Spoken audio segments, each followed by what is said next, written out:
Good morning student. आज हम BSc second year का इनऑर्गेनिक केमिस्ट्री की सेकेंड यूनिट का नया चैप्टर स्टार्ट कर रहे हैं। कोऑर्डिनेशन कंपाउंड उपसंयोजक यौगिक ये क्या होते हैं इसके बारे में डिस्कस करते हैं। पिछले वाली क्लास में हमने इसी सेकेंड यूनिट का ऑक्सीडेशन रिडक्शन नामक जो चैप्टर था उसको कंप्लीट किया है और आज हम कोऑर्डिनेशन कंपाउंड जो कि नया चैप्टर स्टार्ट कर रहे हैं उपसंयोजक यौगिक। जो साल्ट होते हैं वो कई तरह के होते हैं, जैसे सिंपल साल्ट हुआ, एसिडिक साल्ट हुआ, बेसिक साल्ट हुआ, मिक्सिंग साल्ट हुआ और इसके अलावा एडिशन कंपाउंड होते हैं। और ये जो चारों हैं वो न्यूट्रलाइजेशन से बनते हैं, यानी कि जो रिएक्शन होती है वो न्यूट्रलाइज रिएक्शन कहलाती है। और ये एसिड और बेस को जब आप रिएक्शन करवाते हो तो साल्ट मिलता है, साथ में जल प्राप्त होता है। इसी तरह से एडिशन कंपाउंड होते हैं और यहाँ पर दो साल्ट ले रहे हैं, साल्ट ए और साल्ट बी, और उस यहाँ पर एक्स और वाई स्पेसिफिक मोलर रेशियो होता है। जब आप इनको मिक्सिंग करोगे तो उनका सॉल्यूशन बनता है और इनका जब आप क्रिस्टलाइजेशन करते हो गर्म करके फिर उसको वापस जमने के लिए ठंडा छोड़ देते हैं तो इससे एडिशन कंपाउंड आणविक यौगिक प्राप्त होते हैं। योगात्मक या फिर आणविक यौगिक कह सकते हो, मोलिकुलर कंपाउंड। और इनका जो रेशियो प्राप्त हुआ है AX BY2H2 मान रखा है हमने, है ना। टाइप ऑफ एडिशन कंपाउंड, और जब हमने ए और बी को मिक्सिंग किया सॉल्यूशन को तो क्रिस्टलाइजेशन करवाने पर हमें एडिशन कंपाउंड प्राप्त होगा।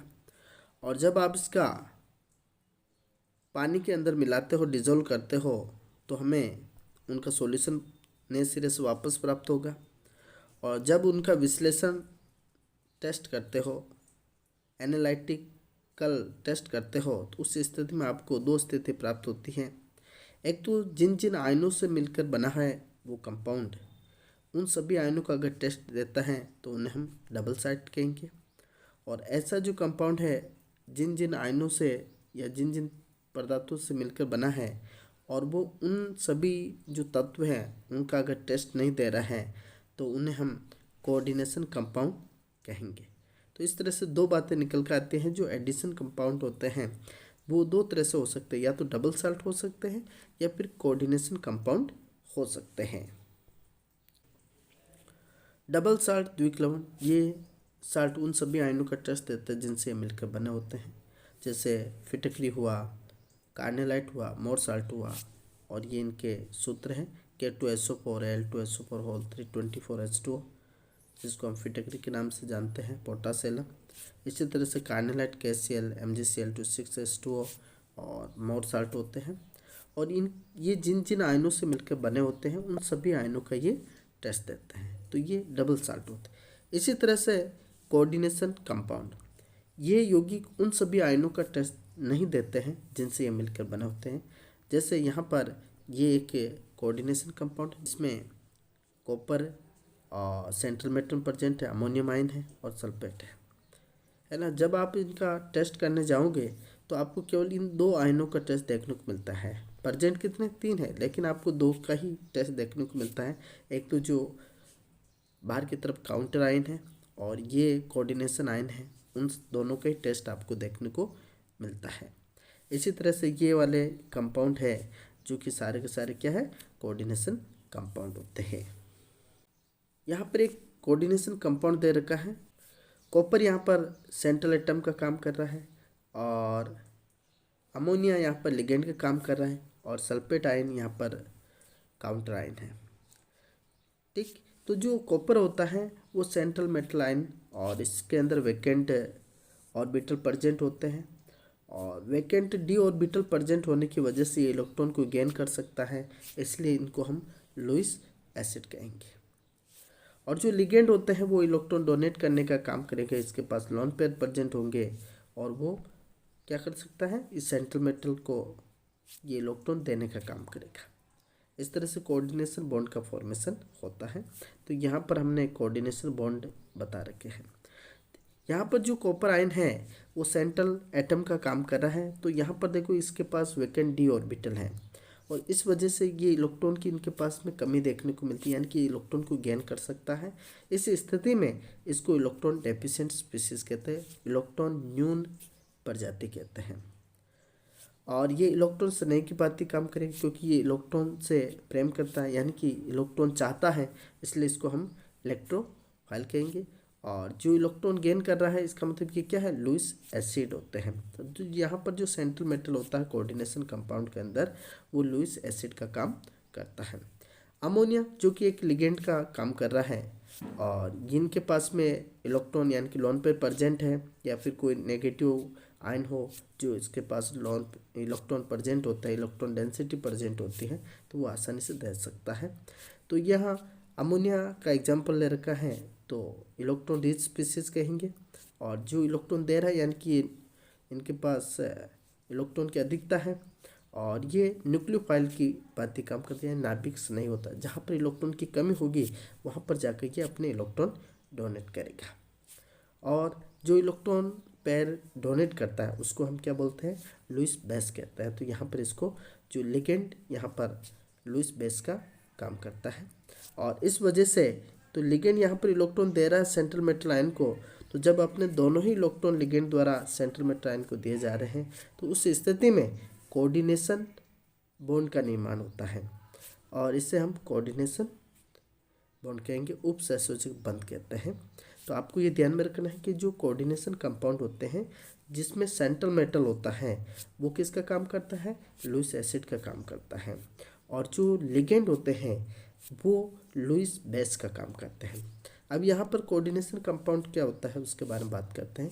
वे यौगिक जिनके अणु या आयन के धातु परमाणु के साथ में किसी ऋणायन हो या फिर लोन पेयर प्रेजेंट हो ने उपसंयोजक बंध बना रखा, कोऑर्डिनेशन बॉन्ड बना रखा हो, उन्हें हम कोऑर्डिनेशन कंपाउंड कहते हैं। जिसने कोई बॉन्ड बना रखा है उसे आप क्या कहोगे, कोऑर्डिनेशन कंपाउंड कहते हैं। ओके, नेक्स्ट हम बात करते हैं कि जो कोऑर्डिनेशन कंपाउंड होते हैं उनका प्रदर्शन किस तरह से करते हैं, रिप्रेजेंटेशन किस तरह से करते हैं।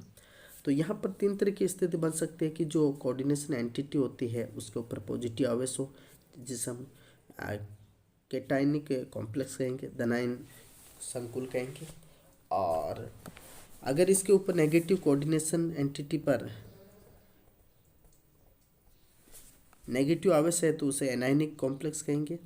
और अगर कोऑर्डिनेशन एंटिटी के ऊपर कोई भी आवेश नहीं है समन्वय मंडल पर तो उसे हम न्यूट्रल संकुल कहते हैं। और यहाँ पर एक एग्जांपल ले रहे हैं। और जो कोऑर्डिनेशन एंटिटी है समन्वय मंडल और उसे हम कोऑर्डिनेशन स्पेयर भी कह देते हैं। ये काउंटर आयन होता है जो बाहर की तरफ होता है उसको हम काउंटर आयन कहते हैं या आयनाइजेशन स्पेयर कहते हैं, आयन मंडल कहेंगे। और इसी तरह से हमने इसको कोऑर्डिनेशन एंटिटी को यहाँ पर रिप्रेजेंटेशन कर रहे हैं। और यहाँ पर एम इस सेंट्रल मेटल को बता रहा है और जो कि सेंट्रल एटम का काम करेगा और साथ में ये लुईस एसिड का काम करता है। एल यहाँ पर लिगेंड को बताता है और जो कि लुईस बेस का काम करता है। एन यहाँ पर लिगेंडों की संख्या को बताता है, नंबर ऑफ लिगेंड को बता रहा है। और ये प्लस माइनस एक्स यहाँ पर प्लस माइनस जो इस कोऑर्डिनेशन एंटिटी के ऊपर कितना चार्ज है, आवेश है, उसको बताता रिप्रेजेंट करता है। अब यहाँ पर हम कुछ टर्मिनोलॉजी के बारे में बात करते हैं, जैसे कोऑर्डिनेशन नंबर क्या होता है। यह सेंट्रल एटम की प्रॉपर्टी होती है और सेंट्रल एटम तथा लिगेंड के मध्य जितने सिग्मा बॉन्ड बन रहे हैं उनको हम कोऑर्डिनेशन नंबर कहते हैं। और पाई बॉन्ड को हम कोऑर्डिनेशन नंबर के अंदर काउंट नहीं करते हैं। ठीक है, तो ये आपको ध्यान में रखना है।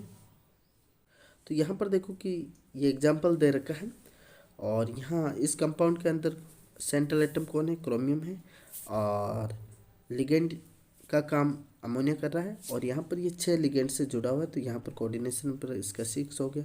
कार्बोनिल ग्रुप कितने हैं, यहाँ पर 5 है तो ये 5 हो गया। ठीक है, तो यहाँ पर केवल सिग्मा बॉन्ड को ही काउंट करना है। पाई बॉन्ड को हम कोऑर्डिनेशन कंपाउंड के अंदर कंसिडर नहीं करते हैं, इसलिए ये क्या हो गया, आपको कोऑर्डिनेशन नंबर 5 ही बताना है। ठीक, चार्ज ऑन कॉम्प्लेक्स आयन, जो कॉम्प्लेक्स आयन के ऊपर ये जो चार्ज होते हैं वो कैसे आ रहा है, तो ये लिगेंड और सेंट्रल मैटर आयनों का बीजगणितीय योग होगा, तभी तो उसको चार्ज बाहर की तरफ बताएंगे भाई। अगर पॉजिटिव आवेश बच रहा है तो उसे पॉजिटिव कहेंगे, और अगर नेगेटिव आवेश बच रहा है तो नेगेटिव कहेंगे। अगर दोनों पॉजिटिव नेगेटिव सेम हो गए तो न्यूट्रल होगा, तो उस स्थिति में कोऑर्डिनेशन एंटिटी के ऊपर कोई आवेश नहीं आएगा।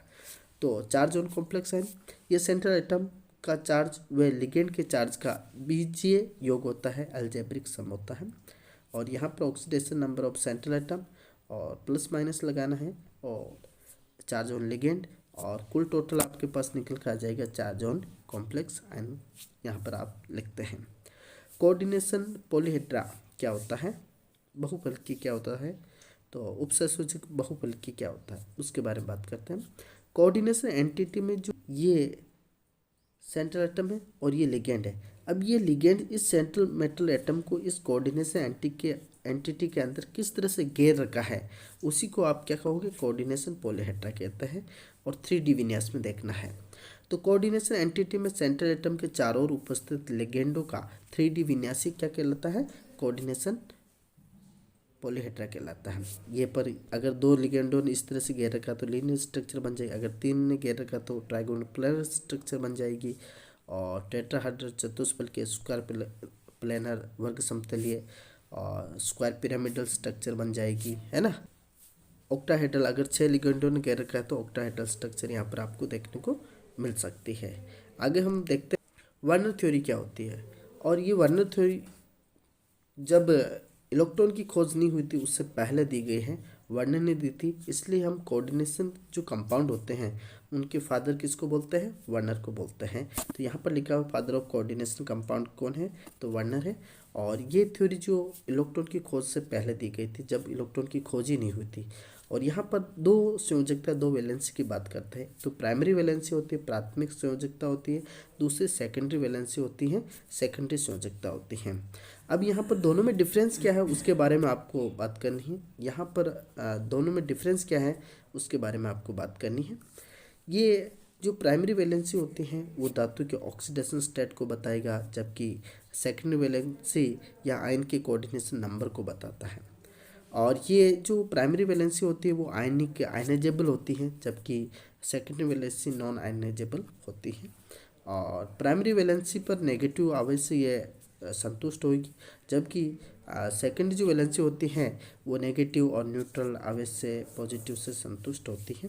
और जब प्राइमरी वैलेंसी को हम डॉटेड लाइन से यहाँ पर बताने का प्रयास करते हैं, जबकि सेकेंडरी वैलेंसी को मोटी लाइन, थिक लाइन से यहाँ पर बताते हैं। और पांचवा जो पॉइंट आपको लिखना है, कॉम्प्लेक्स की शेप को नहीं बताता, यानी कि प्राइमरी वैलेंसी होती है ये कॉम्प्लेक्स की शेप को नहीं बताती है, जबकि सेकेंडरी वैलेंसी कॉम्प्लेक्स की शेप को एक्सप्लेन करती है, हमें बताती है। जैसे कोऑर्डिनेशन 2 नंबर है तो लीनियर शेप बनेगी, 3 है तो ट्राइगोनल प्लेनर बनेगी, 4 है तो टेट्राहेड्रल स्क्वायर प्लेनर बनेगी, 5 है तो ट्राइगोनल बाई पिरामिडल या स्क्वायर पिरामिडल शेप बनती है, और 6 है तो ऑक्टाहेड्रल शेप देखने को मिलती है। अष्टफल की संरचना आपको देखने को मिलती है। नेक्स्ट यहाँ पर कुछ एग्जाम्पल के माध्यम से देखते हैं कि जो वर्नर थ्योरी है, यहाँ पर एडिशन कंपाउंड दे रखा है, मॉलिक्यूलर कह दो या एडिशन कंपाउंड है, और ये कोऑर्डिनेशन कंपाउंड है कि यहाँ पर इनके स्ट्रक्चर को दे रखा है। ये आपके पास एडिशन कंपाउंड है, और जब आपने कोऑर्डिनेशन कंपाउंड बनाए तो जो लिगेंड है यहाँ पर सारे के सारे अमोनिया है, और क्लोरीन यहाँ पर काउंटर आयन के रूप में है। तो जो बाहर की तरफ होता है इसको हम प्राइमरी वैलेंसी से शो करना है, तो ये सारे के सारे प्राइमरी वैलेंसी है जो डॉटेड लाइन से बताया हुआ है क्लोरीन को, और यहाँ पर जो अमोनिया है उसको मोटी लाइन से बता रखा है, वो लिगेंड है, ठीक है। और इसी तरह से ये वाला एडिशन कंपाउंड है, इसको जब आपने इसको कोऑर्डिनेशन कंपाउंड के रूप में बनाया तो क्लोरीन देखो यहाँ पर एक बीच अंदर की तरफ है, तो ये जो क्लोरीन है, अमोनिया तो यहाँ पर सेकेंडरी वैलेंसी का काम कर रही है, साथ में जो क्लोरीन है यहाँ पर सेकेंडरी और प्राइमरी वैलेंसी दोनों का काम करेगा, इसलिए हमने यहाँ पर एक तो क्लोरीन को मोटी लाइन से और साथ में डॉटेड लाइन से बता रखा है। इसी तरह से इस वाले कंपाउंड में देखो यहाँ पर क्लोरीन 2 है और जबकि अमोनिया 4 है, तो अमोनिया को आप मोटी लाइन से बताना है, साथ में क्लोरीन यहाँ पर देखो कि ये प्राइमरी और सेकेंडरी वैलेंसी दोनों की तरह बात ही काम कर रहा है। और इसी मॉलिकुलर जो कंपाउंड है उसमें देखो आप, ये इसका कोऑर्डिनेशन कंपाउंड है। यहाँ पर देखो कि सारे के सारे क्या है, क्लोरीन और अमोनिया इसी कोऑर्डिनेशन एंटिटी के अंदर है। तो यहाँ पर जो क्लोरीन है वो प्राइमरी और सेकेंडरी वैलेंसी काम कर रहा है, जबकि अमोनिया यहाँ पर सेकेंडरी वैलेंसी का काम करता है। एक एक्सपेरिमेंट के माध्यम से हम समझने का प्रयास करते हैं कि इस वर्णन थ्योरी का क्या उपयोग है। तो यहाँ पर एडिशन कंपाउंड दे रखे सारे के सारे, और ये इसी को हमने कोऑर्डिनेशन कंपाउंड के अंदर बदल रखा है।